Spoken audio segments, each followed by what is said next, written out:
The variable injection timing system comprises VIT actuators located on the fuel pumps and pneumatic components located on the control console at the side of the engine.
Supply 7 bar control air pressure to the pneumatic components on the engine side console.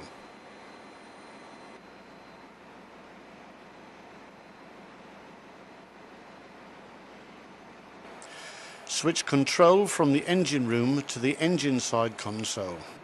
Turn the regulating hand wheel until the tapered slots of the two levers are aligned.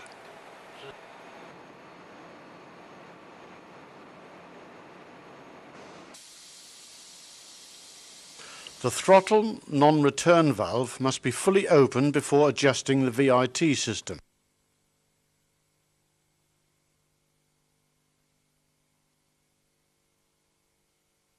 Loosen the lock nut and screw the spindle counterclockwise as far as it will go.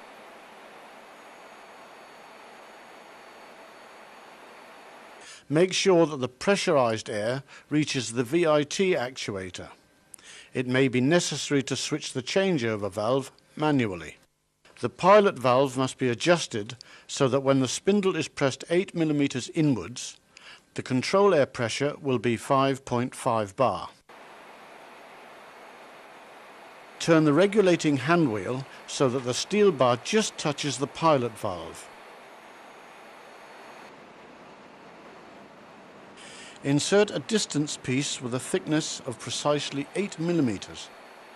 If the control air pressure deviates from 5.5 bar, loosen the lock screw and turn the spring retainer cap of the pilot valve until the pressure, which can be read on the pressure gauge on the engine side control console, reads 5.5 bar. Note that it will not be possible to obtain the correct pressure if the throttle non-return valve is not fully open. Screw the spindle clockwise until a pressure drop can just be registered. Screw the spindle counterclockwise 1 revolution and lock it in this position with a lock nut. This position prevents a sudden increase in VIT index and thereby a sudden increase in the maximum combustion pressure.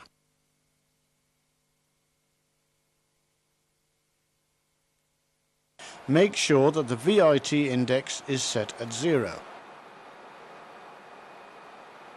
Measure distance R between the two pivoting points.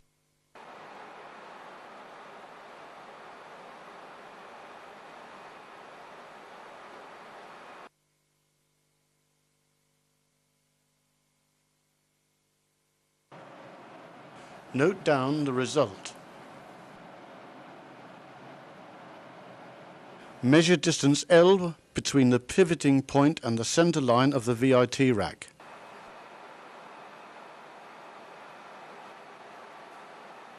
Note down the result.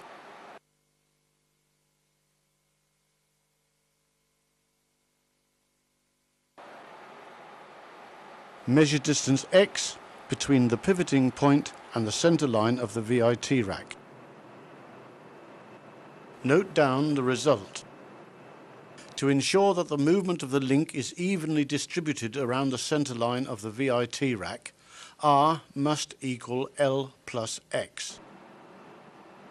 In the event that R does not equal L plus X, displace the lever until new measurements confirm that R equals L plus X.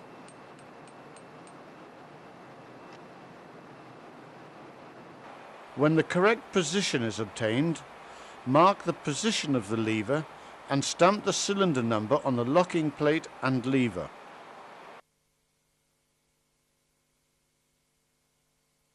Turn the regulating hand wheel until the pressure on the pressure gauge reads 2.75 bar. The VIT rack must be adjusted so that the middle index of the VIT rack can be read when a control air pressure of 2.75 bar is applied. If the actual VIT index does not correspond to the middle index, adjust the link until it does.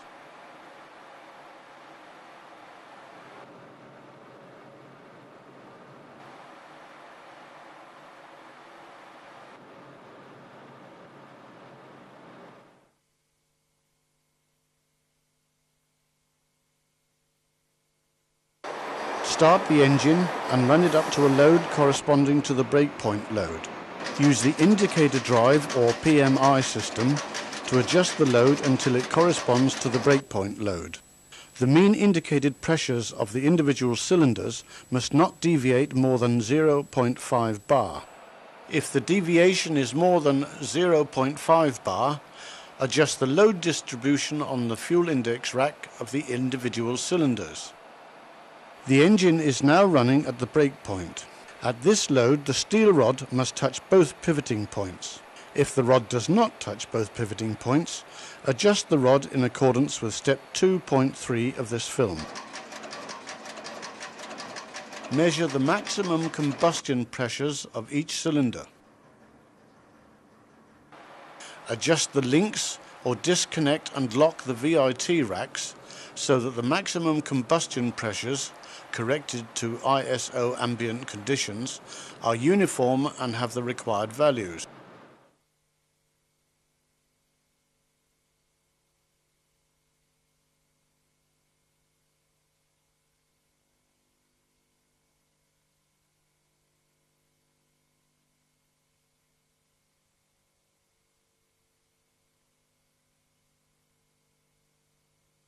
Note down the fuel pump indexes and VIT indexes.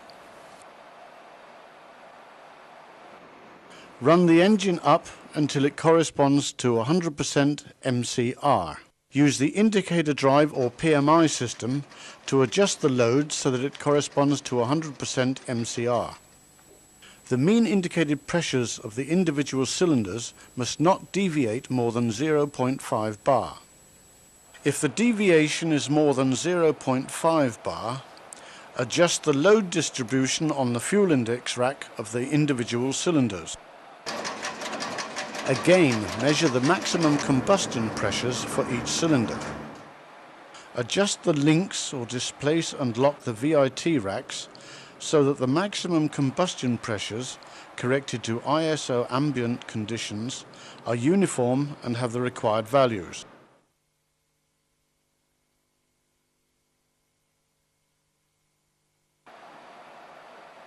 Note down the fuel pump and VIT indexes.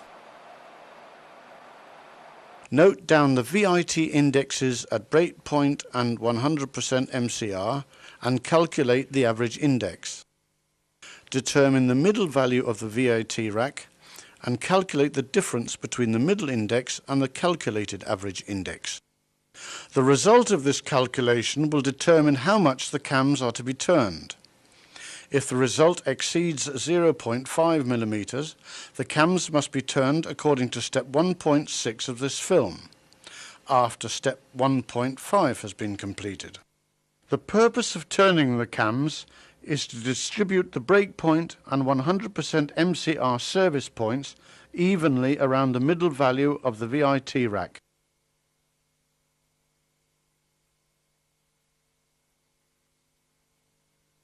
Note down the VIT indexes at breakpoint and at 100% MCR and calculate the difference. Add half of this difference to the middle value of the VIT rack.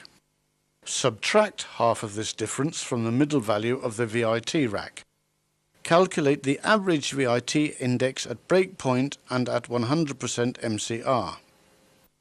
Determine the control air pressures corresponding to the average VIT index at breakpoint and at 100% MCR. Stop the engine before making any adjustments. Make sure that control air is able to pass the changeover valve.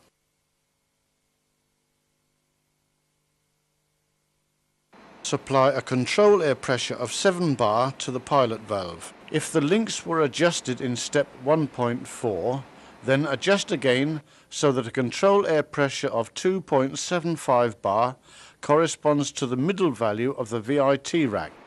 Turn the fuel regulating handle to the breakpoint position. At this position, the steel rod touches both pivoting points.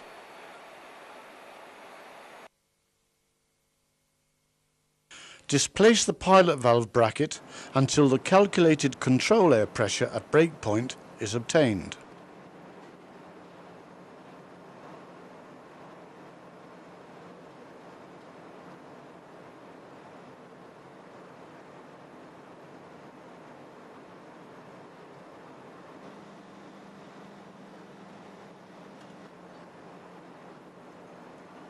Turn the fuel regulating handle to the 100% MCR position.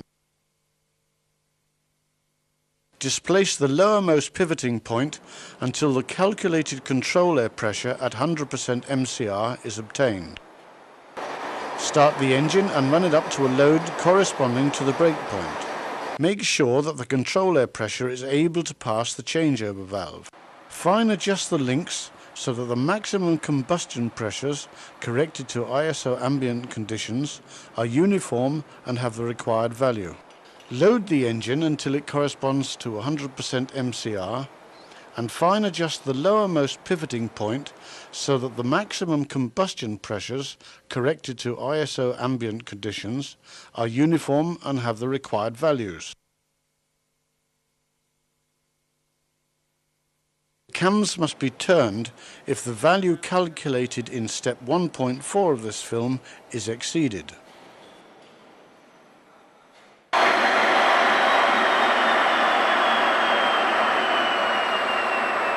The actual fuel pump lead must be determined before turning the cams.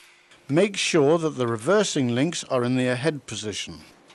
Disconnect the air pipe and remove the cover from the puncture valve. Remove the plug screws to provide access for the measuring tool. Remove the puncture valve.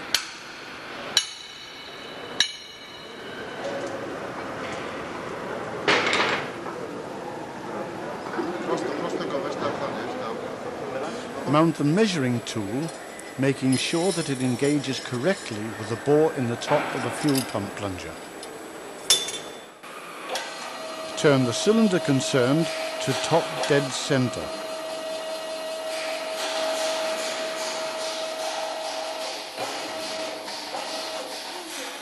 Read the actual fuel pump lead directly on the measuring tool. Read the VIT index. If the VIT index is not at 0, the lead must be corrected before it is recorded in the engine logbook. Carry out fine adjustments through the small cover. If the camshaft has been dismantled or if new cams have been mounted, adjust the cams before mounting the lower part of the camshaft housing.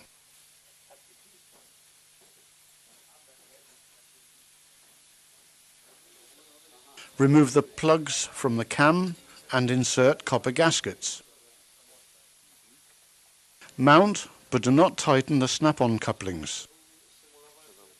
Connect the snap-on couplings to the high-pressure pump and vent the system. When oil without air bubbles flows from the couplings, fully tighten the couplings.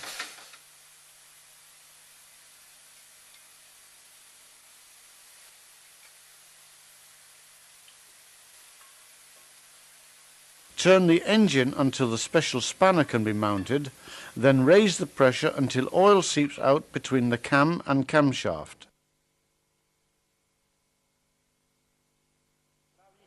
Read the measuring tool once again before turning the cam. Turn the cam in the required direction. See also step 1.4 of this film.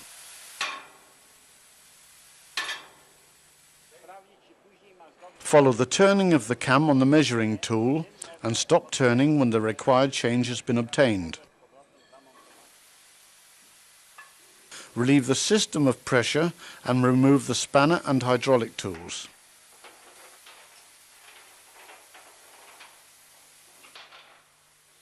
Leave the cams to settle for a minimum of 15 minutes and then mount the plugs. Turn the cylinder concern to top dead center and read the new fuel pump lead. Read the VIT index. If the VIT index is not at 0, the lead must be corrected before it is recorded in the engine logbook. Mount the cover of the camshaft housing. Provide the puncture valve with new sealing rings and lubricate with molybdenum disulfide.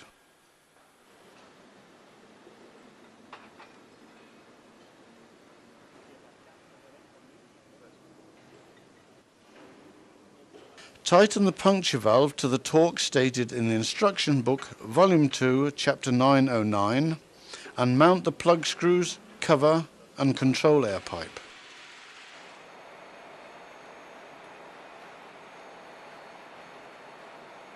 Finally, change over to normal engine control. Make sure that the VIT system changeover valve is properly connected.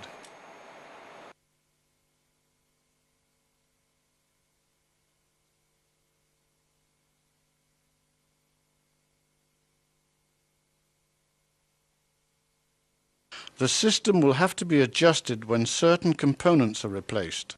Regarding the throttle non-return valve, see Part 1, Step 1.1 of this film. Regarding the pilot valve, see Part 1, Step 1.1 of this film. Regarding the VIT actuators, see Part 1, Step 1.2 of this film.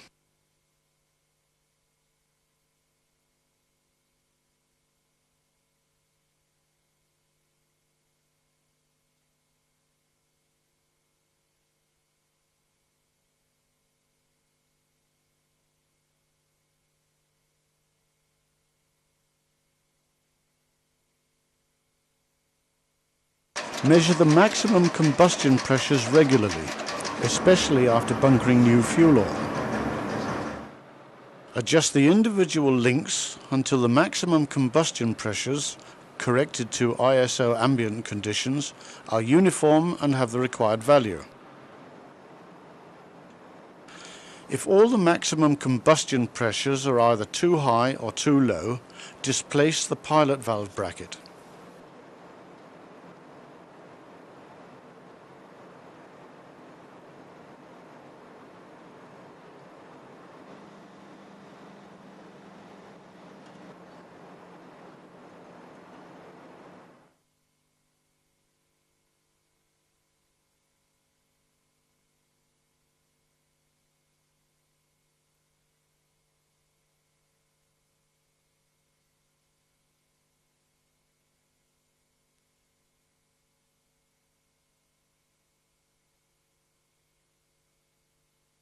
The purpose of this adjustment is to keep the brake point at the selected engine load and to control the pressure increase. An excessive pressure increase may lead to a poor cylinder condition.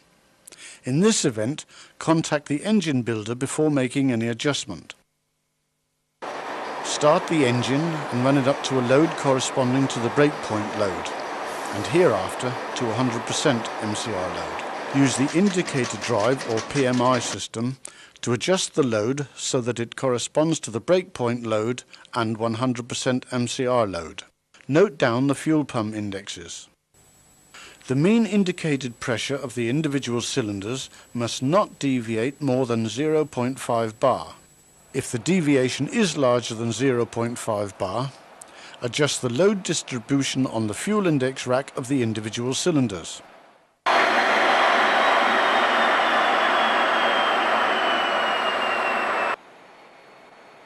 Switch from engine room control to control from the engine side console. Turn the fuel regulating hand wheel corresponding to the determined fuel pump index at breakpoint. If the steel rod does not touch both pivoting points, loosen it from the shaft and turn it to the correct position.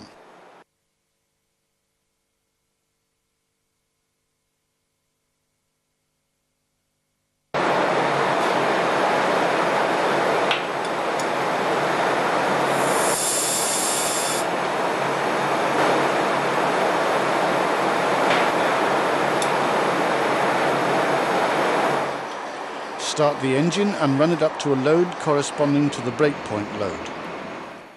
Make sure that the steel rod touches both pivoting points. Adjust the links until all maximum combustion pressures are uniform, and then displace the pilot valve bracket until the average combustion pressure, corrected to ISO ambient conditions, is at the required value.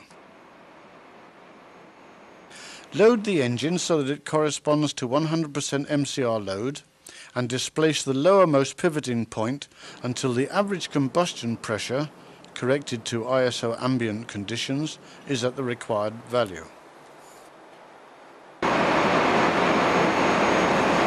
Decrease the load until it corresponds to 40 to 50% MCR load and displace the uppermost pivoting point until the VIT racks just start to move inwards.